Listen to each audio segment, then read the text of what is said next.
Hello my dear friends, once again most welcome everyone. एक बार फिर से आप सभी दोस्तों का आज के हमारे इस डेली करंट अफेयर के सेशन में स्वागत है। 2020 फॉर्मेट में आपका ये सेशन चलने वाला है डियर, क्योंकि आज से आपका जो सेशन है इसमें जितने भी आपके क्वेश्चन होंगे वो सारे वन लाइनर क्वेश्चन होंगे, याद रखिएगा। क्योंकि डियर थोड़ा सा टाइम के शॉर्टेज की वजह से, टाइम की कमी की वजह से डियर इस सेशन को थोड़ा सा लंबा करने के बजाय कम करने का प्रयास किया गया है, क्योंकि कई सारे लोगों ने कमेंट भी किया था सर सेशन का टाइम थोड़ा कम कीजिए। तो यहाँ पर हमने प्रयास किया है लगभग 2020 सेशन में इसको चलाने का। 20 क्वेश्चन वन लाइनर सेशन में आपके रहेंगे। जितने आपके करंट अफेयर प्रतिदिन के रहेंगे उन सारे करंट अफेयर को कवर करने का प्रयास किया गया है, ठीक है। तो चलिए दोस्तों, आइए शुरू करते हैं आज का हमारा करंट अफेयर सेशन 15 अप्रैल 2022 का। 2020 फॉर्मेट में इसकी शुरुआत की गई है इस हमारे सेशन की, और उसका रीजन है हमारे टाइम की थोड़ा शॉर्टेज डियर, क्योंकि लगभग 2 से 3 हमारे मेंस के एग्जाम इस समय लगे हुए हैं, जिसकी वजह से थोड़ी सी टाइम की प्रॉब्लम आ रही है, और कई सारी क्लासेस भी हैं ऑफलाइन। इस वजह से, दिक्कतों की वजह से इसके टाइम को थोड़ा सा कम करने का प्रयास हमने किया है, ठीक है। उम्मीद करते हैं कि आप सारे लोग हमारे साथ कोऑपरेट करेंगे, फिर भी आपके कोई भी क्वेश्चन छूटेंगे नहीं, ऐसा प्रयास हम करेंगे अपने इस सेशन में। आइए शुरू करते हैं आज का हमारा सेशन 15 अप्रैल 2022 का डियर। पहला स्लाइड आपके सामने है, पहले क्वेश्चन आपके सामने है डियर। मानव अंतरिक्ष उड़ान दिवस कब मनाया जाता है? मानव अंतरिक्ष उड़ान दिवस कब मनाया जाता है, ये आपसे क्वेश्चन पूछा गया है। तो ये जो आपका दिवस है डियर, मानव अंतरिक्ष उड़ान दिवस, इसको सेलिब्रेट किया जाता है 12 अप्रैल को। कब सेलिब्रेट किया जाता है? तो 12 अप्रैल को सेलिब्रेट किया जाता है इस दिवस को। और ये इस दिवस मनाया क्यों जाता है डियर? क्योंकि इसी दिवस को 1961 में 1961 में जो है डियर, यूरी गागरिन ने जो है ऐतिहासिक अंतरिक्ष यात्रा की थी, याद रखिएगा। 1961 में यूरी गागरिन के द्वारा, किसके द्वारा? तो डियर याद रखिएगा, यूरी गागरिन के द्वारा जो है अंतरिक्ष की यात्रा की गई थी, जिसके उपलक्ष्य में 12 अप्रैल को मानव अंतरिक्ष उड़ान दिवस मनाया जाता है। और इसके लिए जो है 2011 में जो है संयुक्त राष्ट्र में प्रस्ताव रखा गया था, जिसको संयुक्त राष्ट्र के द्वारा बाद में मान लिया गया था। 2011 में इसके प्रस्ताव को रखा गया था, और तभी से उसी के बाद जो है 12 अप्रैल 1961 को यूरी गागरिन की सफलता के लिए ही इस आपके दिवस को सेलिब्रेट किया जाता है, मानव अंतरिक्ष उड़ान दिवस। याद रखिएगा, यूरी गागरिन कहाँ की यात्री थी? तो ये रशियन यात्री थी यूरी गागरिन, ठीक है। आंसर हो जाएगा हमारा 12 अप्रैल will be the correct answer of this question.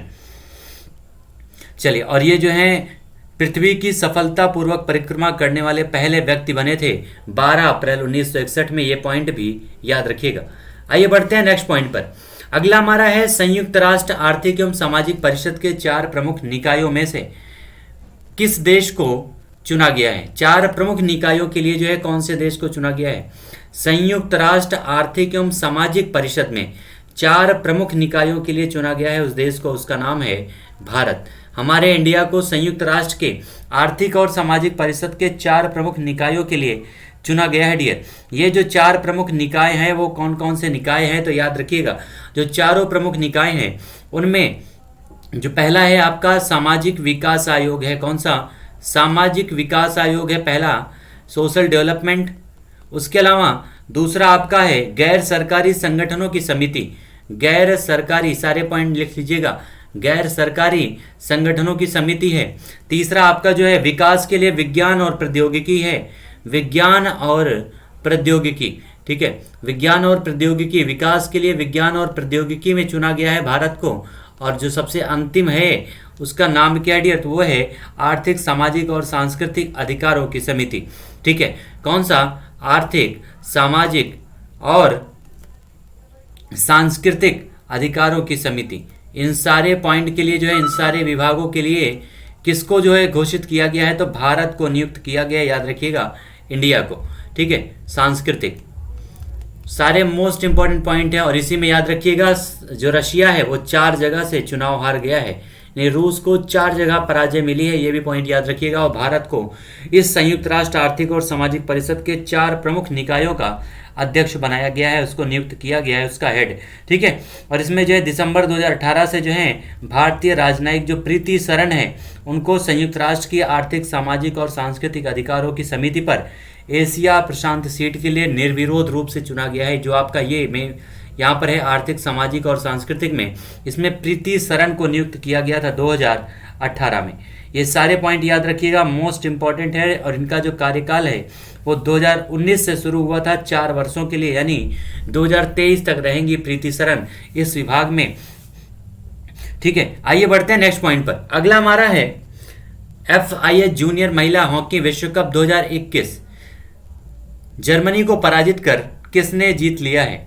अभी हाल ही में जो है जूनियर महिला हॉकी विश्व कप FIH का आयोजन किया गया है, और इसमें जो है कौन सी टीम ने जीता है, तो यहाँ पर जो जीतने वाली टीम है डियर उसका नाम है नीदरलैंड। यहाँ पर नीदरलैंड ने जीता है, और पराजित किसको किया है, तो जर्मनी की टीम को पराजित किया है। याद रखिएगा, जर्मनी को पराजित करके नीदरलैंड ने इस खिताब को, इस जूनियर हॉकी विश्व कप 2021 को जीत लिया है, और ये जो है इसका चौथा खिताब है। याद रखिएगा, नीदरलैंड का ये कौन सा खिताब है डियर, तो ये चौथा खिताब है नीदरलैंड का।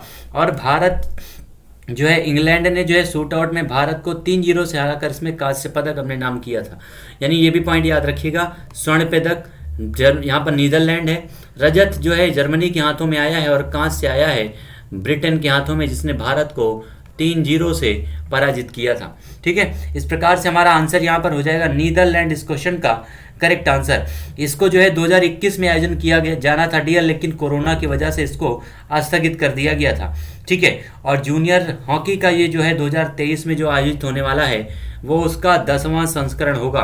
कौन सा, 2023 में जो आयोजन किया जाएगा वो उसका 10वां संस्करण होगा, जिसका आयोजन जो है 10वें संस्करण का चिली में किया जाएगा। चिली की जो कैपिटल है सैंटियागो, वहीं पर इसका आयोजन किया जाएगा, इसके 10वें संस्करण का। ये भी पॉइंट याद रखिएगा। ठीक है, नेक्स्ट हमारा क्वेश्चन है सहकारिता नीति पर 2 दिवसीय राष्ट्रीय सम्मेलन कहां पर संपन्न हुआ है। एक बार जितने भी हमारे दोस्त हैं सारे लोग एक बार सेशन को आप सभी लोग शेयर कर दीजिएगा सारे दोस्तों के बीच में, और सेशन को जो भी लाइक अभी तक जिन्होंने नहीं किया एक बार सेशन को लाइक जरूर कर दीजिएगा डियर। सहकारिता नीति पर 2 दिवसीय राष्ट्रीय सम्मेलन कहां पर आयोजित किया गया डियर, तो इसका आयोजन किया गया है नई दिल्ली में। कहां पर, नई दिल्ली में इसका आयोजन किया गया है। याद रखिएगा, न्यू दिल्ली में आयोजन किया गया है, और इसका उद्घाटन किया है हमारे देश के होम मिनिस्टर ने। ठीक है, जो होम मिनिस्टर हैं उन्हीं के द्वारा जो है इसका उद्घाटन किया गया है, होम मिनिस्टर जी के द्वारा, और आंसर हो जाएगा नई Delhi will be the correct answer of this question. ठीक है, नेक्स्ट हमारा पॉइंट है हाल ही में दुर्लभ पामकिंग तितली को कहां पर देखा गया है। अभी हाल ही में दुर्लभ पामकिंग तितली के जो प्रमाण हैं ये कहां पर मिले हैं, किस राज्य में इसको देखा गया है, ये आपसे क्वेश्चन पूछा जा रहा है डियर। पामकिंग तितली काफ़ी इंपॉर्टेंट है, ये आपकी दुर्लभ तितली है, बहुत ही कम देखने को मिलती है, और ये कहाँ पर देखा गया है, तो ये देखा गया है तमिलनाडु में। ठीक है, तमिलनाडु में इसको देखा गया है, इस पामकिंग तितली को, जो बहुत ही दुर्लभ प्रजाति की तितली है, और इस प्रजाति का जो पहला रिकॉर्ड मिला है वो तमिलनाडु में मिला है। भारत में जो है 1500 प्रजातियों में से तमिलनाडु में पाई जाने वाली तितली की ये लगभग 321वीं प्रजाति है। याद रखिएगा, भारत में लगभग 1500 प्रजातियां पाई जाती हैं तितली की, जिनमें से 321 प्रजातियां अकेले कहाँ पर हैं, तो तमिलनाडु में हैं। पामकिंग जो है ये सबसे पहले इसको एक ब्रिटिश वैज्ञानिक थे, उनका नाम है HS फर्ग्यूसन, उन्हीं के द्वारा जो है सबसे पहले इस पामकिंग तितली को 1891 में देखा गया था। 1891 में कल हमने डिस्कस भी किया था, डॉक्टर भीमराव अंबेडकर का जन्म जो ईयर है वो भी 1891 में है। उसके बाद जो इस पामकिंग तितली को 2007 में खोजा गया था, 2007 में, और इसका जो वैज्ञानिक नाम है इस पामकिंग तितली का, उसका वैज्ञानिक नाम क्या है डियर, तो याद रखिएगा अमाथोसिया फिडिपस। क्या नाम है, अमाथोसिया इसका जो है वैज्ञानिक नाम है। याद रखिएगा, अमाथोसिया और पीडिपस इसका वैज्ञानिक नाम है। ये मोस्ट इंपॉर्टेंट है, याद रखिएगा, इसका वैज्ञानिक नाम आपसे एग्जाम में पूछा जा सकता है। इसका जो रंग होता है वो बिल्कुल लकड़ी के आकार का होता है, जो अपने पंखों को बहुत ही कम फैलाती है। तो इस प्रकार से याद रखिएगा ये सारे पॉइंट। इसके वैज्ञानिक नाम तमिलनाडु, इसके जो मुख्यमंत्री हैं M.K. स्टालिन यहाँ के मुख्यमंत्री हैं, याद रखिएगा, और यहीं पर डोडोंग संरक्षण केंद्र बनाया गया है तमिलनाडु में ही। नेक्स्ट हमारा पॉइंट है प्रधानमंत्री नरेंद्र मोदी के द्वारा प्रधानमंत्री संग्रहालय का उद्घाटन कहां पर किया गया है। प्रधानमंत्री संग्रहालय का उद्घाटन कहां पर किया गया है, तो ये हमारे देश के प्रधानमंत्री जी के द्वारा किया गया। सबसे पहला पॉइंट जो आपको याद रखना है, प्रधानमंत्री संग्रहालय डियर है क्या, तो ये आपका एक ऐसा संग्रहालय है जहां पर देश में आज तक जितने भी प्रधानमंत्री बने हैं उनसे संबंधित सारी यादों को संजो करके यहाँ पर इस संग्रहालय में रखा गया है। उनसे संबंधित सारी बातों का यहाँ पर उल्लेख किया गया है इस प्रधानमंत्री संग्रहालय में। और इसका जो उद्घाटन किया गया है हमारे देश के प्रधानमंत्री जी के द्वारा उद्घाटन हुआ है नई दिल्ली में। ठीक है, नई दिल्ली में डियर इसका उद्घाटन किया गया है। याद रखिएगा इस संग्रहालय का जो है पहला टिकट किसने खरीदा है, तो हमारे देश के प्रधानमंत्री जी के द्वारा इसका टिकट खरीदा गया है। और ये जो पहले था, इसका जो पहला नाम था वो नेहरू स्मारक म्यूजियम और लाइब्रेरी परिसर था, जिसका नाम अब बदल करके प्रधानमंत्री संग्रहालय बना दिया गया और एक उसको नया रूप दे दिया गया है। सारे प्रधानमंत्रियों के बारे में इसमें उल्लेख है, ये भी पॉइंट याद रखिएगा। और इसकी जो लागत है वो लगभग 271 करोड़ रुपए लगी है। 271 करोड़ रुपए की लागत से इसको बनाया गया है और जिसको 2018 में मंजूरी दी गई थी। 2018 में मंजूरी दी गई थी। लगभग 10,000 वर्ग मीटर के क्षेत्रफल में जमीन पर इस संग्रहालय का निर्माण किया गया है। ये सारे मोस्ट इंपॉर्टेंट पॉइंट हैं डियर, याद रखिएगा आपके एग्जाम के लिए। आंसर हो जाएगा नई दिल्ली। अगला हमारा पॉइंट है किसके द्वारा जो है ट्विटर को 41.39 बिलियन डॉलर में खरीदने की पेशकश की गई है। किसके द्वारा पेशकश किया गया है ट्विटर को खरीदने की डियर, तो उनका नाम है एलन मस्क। ठीक है, एलन मस्क जो दुनिया के इस समय सबसे अमीर व्यक्ति हैं, उन्हीं के द्वारा ट्विटर को खरीदने की पेशकश की गई है। कितने बिलियन डॉलर में, तो 41.39 बिलियन डॉलर। एलन मस्क दुनिया के सबसे अमीर इंसान है। साथ ही में इन्हीं की एक स्पेस एजेंसी है डियर, जिसका नाम है स्पेस एक्स। याद रखिएगा। ठीक है, तो आंसर हो जाएगा Elon Musk will be the correct answer of this question. Next हमारा है एप्पल के आईफोन 13 का निर्माण भारत के किस राज्य में शुरू हुआ है। ये मोस्ट इंपॉर्टेंट है, टेक्नोलॉजी से संबंधित आपके एग्जाम में ये क्वेश्चन बन सकता है।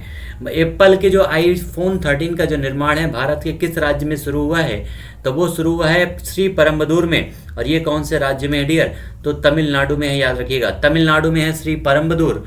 और यहीं पर इस आईफोन 13 का निर्माण कार्य शुरू किया गया है। कौन सी कंपनी का है, तो एप्पल कंपनी का है। नेक्स्ट हमारा क्वेश्चन है किस राज्य के द्वारा 14 अप्रैल को समानता दिवस के रूप में मनाया गया है। तो ये 14 दिवस को समानता दिवस के रूप में मनाया गया है किसके द्वारा, तो तमिलनाडु के द्वारा। समानता दिवस किसके लिए मनाया गया, तो ये डॉक्टर भीमराव अंबेडकर की जयंती के लिए मनाया गया डियर। डॉक्टर भीमराव अंबेडकर की जयंती के लिए इसे समानता दिवस के रूप में तमिलनाडु की सरकार के द्वारा सेलिब्रेट किया गया है। अगला हमारा क्वेश्चन है आइसलैंड में आयोजित रेक्जाविक ओपन शतरंज टूर्नामेंट किस भारतीय ने जीत लिया है। ये मोस्ट इंपॉर्टेंट क्वेश्चन है डियर। आइसलैंड में इसका आयोजन किया गया था, नाम है रेक्जाविक ओपन शतरंज टूर्नामेंट।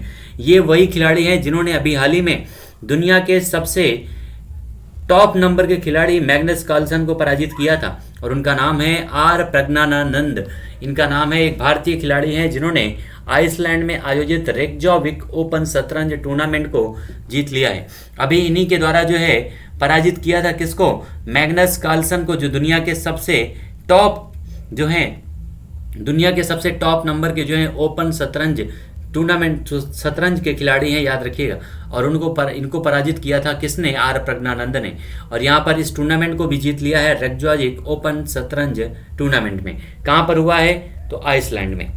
नेक्स्ट हमारा क्वेश्चन है कैबिनेट के द्वारा राष्ट्रीय ग्राम स्वराज अभियान को कब तक विस्तारित करने की मंजूरी दी गई है। राष्ट्रीय स्वराज ग्राम अभियान को कब तक विस्तारित करने की मंजूरी दी गई है डियर। ये आपसे क्वेश्चन पूछा जा रहा है। राष्ट्रीय ग्राम स्वराज अभियान, ये आपके ग्राम विकास के जो स्टूडेंट हैं उनके लिए मोस्ट इंपॉर्टेंट ये क्वेश्चन बन रहा है। आप सभी लोग ध्यान में रखिएगा। राष्ट्रीय ग्राम स्वराज अभियान को कब तक विस्तारित कर दिया गया है,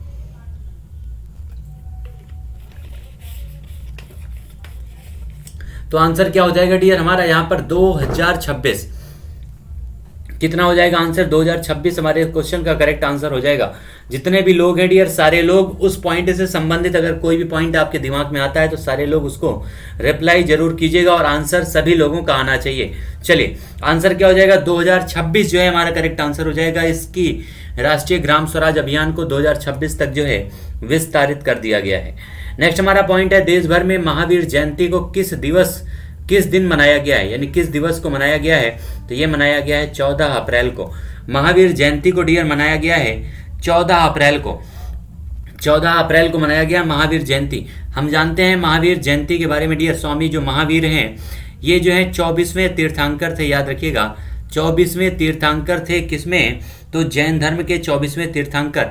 और ये जो इनका है 2621वां कल्याणक महोत्सव धूमधाम से जन्मोत्सव मनाया गया है महावीर स्वामी जी का। 24वें तीर्थंकर थे। टोटल 24 तीर्थंकर हुए थे जैन धर्म में। और इन्हीं के द्वारा जो है जो पंच महाव्रत है उसमें ब्रह्मचर्य जोड़ा गया था डियर। 4 आर्य सत्य में एक ब्रह्मचर्य जोड़ करके उसको बना दिया गया था पंच महाव्रत। तो आंसर हमारा क्या हो जाएगा यहाँ पर? महावीर जयंती जो मनाई जाती है 14 अप्रैल को मनाई जाती है। और ये इक्ष्वाकु वंश से संबंधित है, इनके पिताजी इक्ष्वाकु वंश से संबंधित थे। सारे मोस्ट इंपॉर्टेंट पॉइंट याद रखिएगा। इनका बचपन का नाम क्या था डियर? तो इनके बचपन का नाम था वर्धमान। क्या नाम था? वर्धमान इनके बचपन का नाम था। 30 वर्ष की अवस्था में इन्होंने घर छोड़ा था और 42 वर्ष की अवस्था में इनको ज्ञान की प्राप्ति हुई थी। ये सारे पॉइंट याद रखिएगा। और इनको जो है पावापुरी नामक स्थान पर जो है 468 ईसा पूर्व में डियर इनका देहांत हुआ था। कहाँ पर? पावापुरी में। सारे मोस्ट इंपॉर्टेंट पॉइंट है, याद रखिएगा महावीर स्वामी से। और आंसर हो जाएगा महावीर स्वामी, जिनको 72 वर्ष की आयु में निर्वाण प्राप्त हुआ था। नेक्स्ट हमारा पॉइंट है HL के द्वारा यानी हिंदुस्तान एरोनॉटिक्स लिमिटेड के द्वारा निर्मित डोर्नियर 228 विमान ने अपनी पहली व्यापारिक उड़ान जो है कहाँ से कहाँ तक के बीच में भरी है। डोर्नियर 228 विमान जो है, विमान का नाम ही याद रख लीजिएगा डियर, क्योंकि आपके एग्जाम में इस विमान का नाम भी पूछा जा सकता है। ठीक है, तो विमान का नाम क्या है? तो विमान का नाम है डोर्नियर 228 विमान इसका नाम है। और इसने अभी हाल ही में जो है कहाँ तक की उड़ान भरी है डियर? तो इसने उड़ान भरी है कहाँ से? डिब्रूगढ़ असम से उड़ान भरी है पासीघाट अरुणाचल प्रदेश तक। ठीक है, डिब्रूगढ़ असम से पासीघाट अरुणाचल प्रदेश तक इसके द्वारा उड़ान भरी गई है, याद रखिएगा। यानी आंसर हमारा क्या हो जाएगा? आसाम से अरुणाचल प्रदेश। अगर स्टेट पूछेगा तो आसाम से अरुणाचल प्रदेश, जगह का नाम दिया जाएगा तो डिब्रूगढ़ से पासीघाट। नेक्स्ट हमारा पॉइंट है यहाँ पर, अगला हमारा क्वेश्चन है डियर, चैंपियन चेज अवार्ड 2021 की घोषणा किस राज्य के द्वारा की गई है? चैंपियन चेज अवार्ड जो है आपका 2021 का, इसकी घोषणा किस राज्य के द्वारा किया गया है? ये आपसे क्वेश्चन में पूछा जा रहा है, क्योंकि ये इसकी राज्य एक विशेष राज्य के द्वारा डियर इसकी घोषणा की जाती है इस चैंपियन ऑफ चेज अवार्ड की। काफ़ी इंपॉर्टेंट है ये आपका अवार्ड, और इसकी घोषणा किस राज्य के द्वारा किया गया है ये आपसे क्वेश्चन में पूछा जा रहा है। ठीक है, सारे लोग एक बार सेशन को शेयर कर दीजिएगा डियर, जितने भी आपके दोस्त हैं सारे लोगों को। ठीक है, और जिन्होंने सेशन को अभी तक लाइक नहीं किया है, आप सभी से रिक्वेस्ट है सेशन को एक बार लाइक कर दीजिएगा। और आपका जो सेशन है ये T20 फॉर्मेट में लगभग 1 महीने चलने वाला है डियर। ठीक है, 1 महीने चलने वाला है, और हम उम्मीद करते हैं आप सभी लोगों से, आप लोग कोऑपरेट करेंगे और सेशन को ज़्यादा से ज़्यादा शेयर करने का प्रयास करेंगे। चलिए, तो हमारे इस क्वेश्चन का आंसर क्या हो जाएगा डियर? चेज, यहाँ पर चैंपियन ऑफ चेज अवार्ड जो है ये किस राज्य के द्वारा प्रोवाइड किया गया है, कौन से राज्य के द्वारा दिया गया है? तो ये दिया गया है डियर मध्य प्रदेश सरकार के द्वारा। ठीक है, आंसर क्या हो जाएगा हमारे इस क्वेश्चन का? मध्य प्रदेश हमारे इस क्वेश्चन का करेक्ट आंसर हो जाएगा। ये जो अवार्ड है कई लोगों को प्रोवाइड किया जाता है, ये पॉइंट भी याद रखिएगा।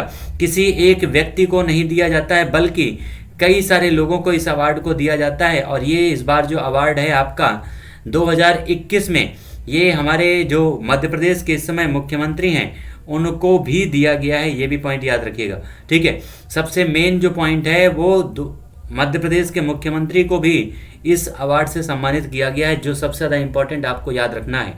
मध्य प्रदेश वो राज्य है जिसकी कैपिटल भोपाल है।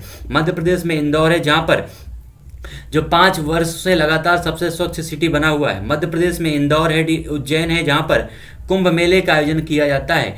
इसी मध्य प्रदेश में भीमबेटका की 500 से ज़्यादा पाषाणकालीन गुफाएं हैं।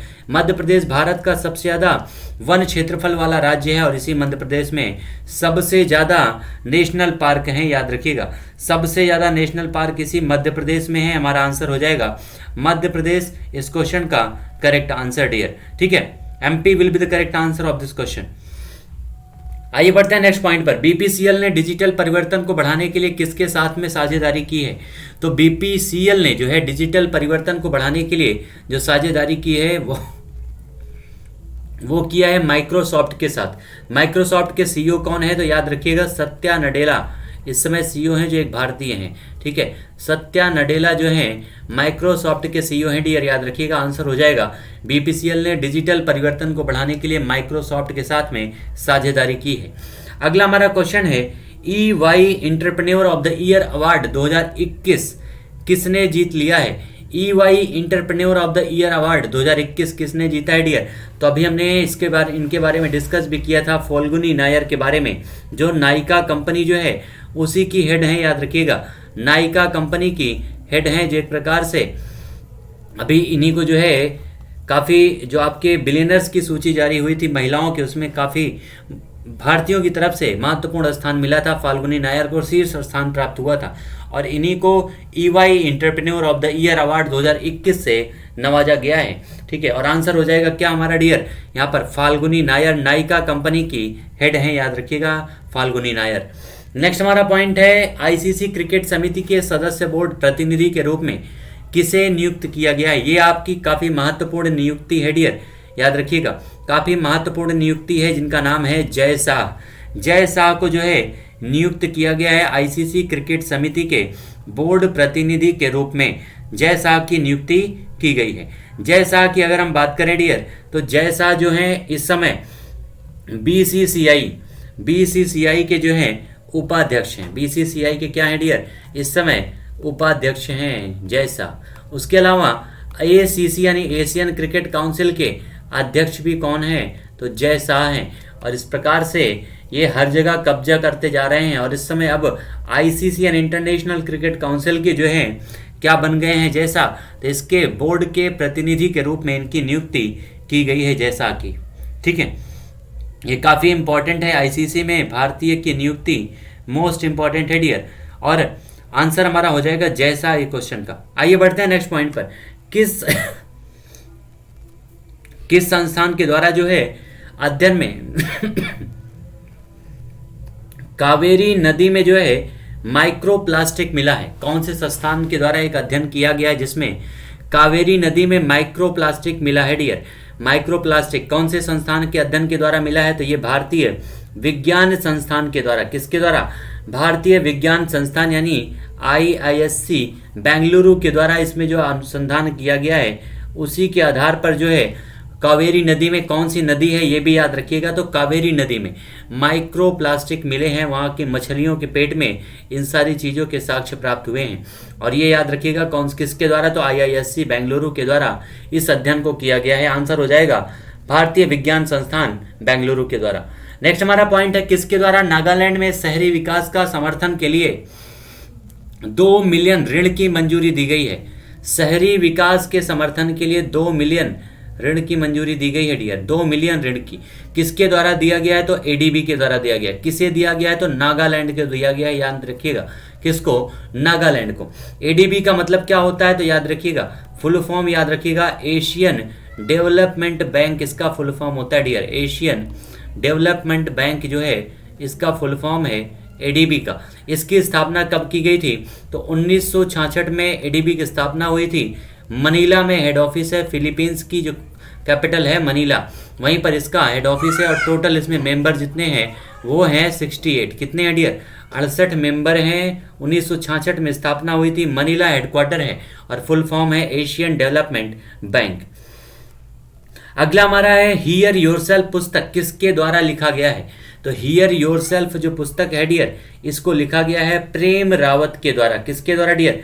प्रेम रावत के द्वारा इस पुस्तक को लिखा गया है हियर योरसेल्फ। काफी इंपॉर्टेंट किताब है। आंसर हो जाएगा हमारा Prem Rawat will be the correct answer of this question.